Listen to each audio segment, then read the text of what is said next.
afternoon. My name is Ben. I'm from Seaton Baptist Church. I'm the minister there. Work part-time 3 days a week for the Seaton Baptist Church, and have recently been given a grant by Home Missions to increase my week to 4 days. So I have one day that I can just give totally to the community, and it's allowed us to begin to pursue a vision that we've had as a church with something called Restore, which is very much about restoring or seeing our community restored, seeing people, places restored and brought back into life again, and to help people flourish and to remove things which are stopping them from growing and living life to the full. And we really got that vision through Isaiah 58, which talks about releasing the chains that bind people, to feed the hungry and to give shelter to those that need it. That was our vision as a church that we really picked up on and wanted to do something in the community which brought together a load of things like food bank and CAP, and provided a load of different help in the community so that we could see lives restored. And the church were looking at this as SBC.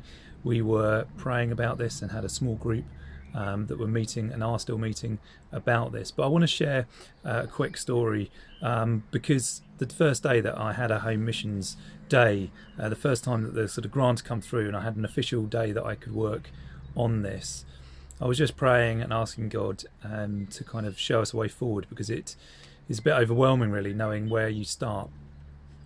And whilst during that day it got to about 5:30, and at 5:30 I received a call from a contact via the council asking if I would become a coordinator or coordinate a new project in Seaton, because one of the councillors was too busy to take that responsibility on, and so they had asked me to do it, which seemed just such an amazing opportunity. So long short of it was that we were given some funding to begin a small group with people from across the community working in the community to be better equipped and trained to be able to make Seaton into a town which would be more mentally health aware and put things in place so that we can look after our community.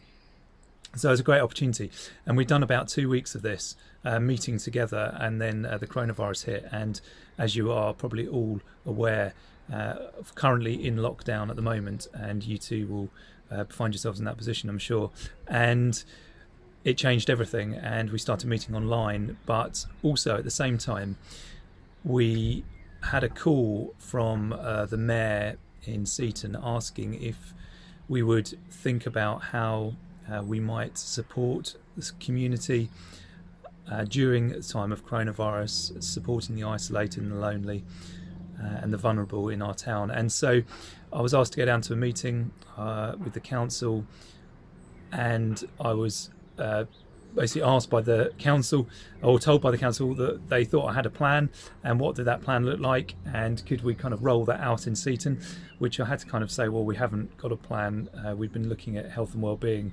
but I sort of suggested the idea of I'd been given that day one of those flyers that said, I'm a volunteer, I live in your road, this is my number, give me a call if you need anything. And I sort of suggest that we put those through each house in Seaton and set up a hotline. And basically, long and short of it was that with the church's help and with the local community, we now have a system in place. I went out that evening, bought a mobile phone, set up an email address, and then we had cards put out to everybody in Seaton with a phone number and an email address that they could just contact if they needed help. And we very, very quickly set up coordinators for different areas in Seaton and mapped it up. And we're now in a place where we have 11 coordinators with 160 volunteers working underneath them in different areas so that every road is covered. And one of the things that's been really beautiful about it is that we have steered away from a lot of policies and documents. We have just facilitated friendship. we've asked people in roads to put their numbers through neighbours' doors and to introduce themselves as helpers in that road. And so what's grown naturally is this just real care and love for the neighbour. It's been so successful, and the volunteers are kind of organically have grown from each road. So it's not someone coming out of town or unknown, but actually it's neighbours helping neighbours. And I'm sure you might have seen similar things happen in your area. It's just taken off in Seaton really well, and we're now looking at how, as we kind of exit the coronavirus, which I know will take a long time, but as we think about that scheme kind of coming to a bit of an end, we're looking at how we transition that across to health and well-being. And we've reached out to all of our coordinators and volunteers and asked them how willing they would be to get involved in something where we are looking after the mental health of those in our community, building friendships, supporting the vulnerable and the lonely. And it has been overwhelming, the interest and support that we've had from our coordinators and volunteers, almost unanimous at the moment, people wanting to continue in some capacity.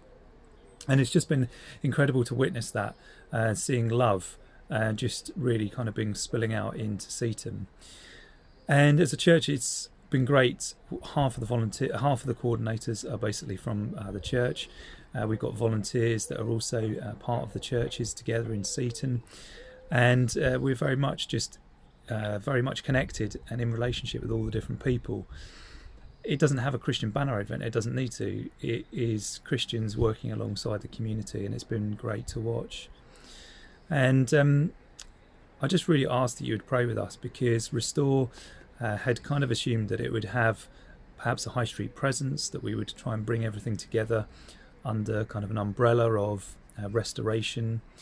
But what we've found is that we're now looking at being asked to partner up with the community and to put something together to transition this across. And that's very much looking like Restore's going to step in to that kind of need. And God's giving us an opportunity which is far greater than we had ever imagined.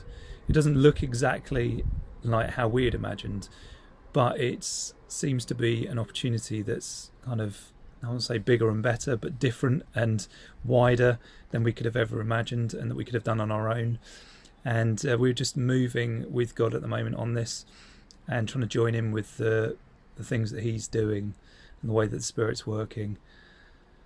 So I'd really ask for I just thank Home Missions for the money that's been given from the churches that support that and that great need, and also just ask for your prayers going forward, that we would know a clear way forward, that as Christians and as the church, that we can have an impact by building relationships with our community and getting really stuck in. And I still don't know 100% what it's going to look like, but God's got a plan, and I think it's going to be very much us following the mission statement of the church, which is to be a church without walls. We don't own a building, we don't have a property of our own, but we are completely involved in the community, and we just want to continue to do that. And this is an opportunity that we really want to kind of grab with both hands and just show the local community that the church cares, and build relationships with people to be able to share God's love. So yeah, that's me really. Thank you again for all your support, prayers, and thanks to Home Mission. And if you want to know more, we'd love to just be able to tell you more of that story as it unfolds, and to be able to come and tell your congregations about what's going on in Seaton. I guess my kind of message is just to trust God in the unexpected, and to expect that He might do unexpected things in our communities. Thank you.